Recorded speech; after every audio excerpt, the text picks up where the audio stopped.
ए जी हाँ। तनी हमार टिकट कर दी है तो हम होली में नैहर जेबै। नहीं है हाँ नैहर।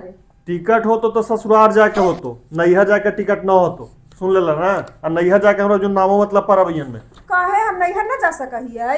अंदीना जा परबिया में जाना जरूरी है। तो मैंने हर बार जब परब होती जब हम ससुरारे जेबै, एको बार न हम नैहर जा सकै होली में। नैहर जा ना, रक्षाबंधन में जा, करवा चौथ में जा, तीज में जा। बाकी ई सब परबिया में हम नैहर जाइए ना। हाँ होलिया में जा का करबहू? हम होली में नैहर जाबो। हमर माँ लइकन के मन लगे हो। हाँ लइकन से पूछा तो कहाँ लइकन जीते से पूछू ना, लइकन तो कहते जाए लगी सब तैयार है, दोनों तैयार है। नानी घर चला बेदम हो इसलिए। हाँ। हर्षो हाँ पापा। होली में कहाँ जाएगी?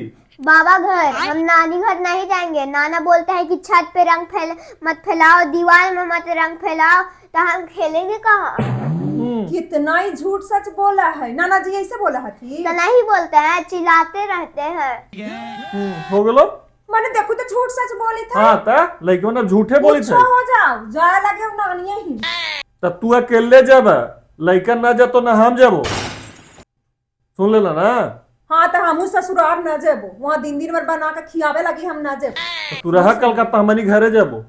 हम जाएबो लेकिन नैहर जेबो। मम्मा चाहे कुछ हो जाए, पापा हम देबू, कहीं कोई नहीं जाएगा, आप भी नहीं जाओगी नहीं। सुन लेला ना। ज्यादा ना नितरो समझ ले ना। से ना टांग लड़ावे के कोशिश मत करिए। गोसवा ओकरा पर मत उतार। भूखे लगे हथन बैठ के जा पड़ी। वो सेवा कौची निकाली थी। नैहर ना जाला हो, अंदीना जाला हो जाइए। बता दिलियो रक्षाबंधन, करवा चौथ, जितिया, तीज ई सब में जा तू। प्यारी समझ गई। बाकी दशहरा, छठ, दिवाली, होली तो हमहू कहले कि सुन हम वहाँ न जेबो ना तो तोरो ही न जेबो। जा सब अकेले हम बैठ रहिए, लेके पड़ी जा।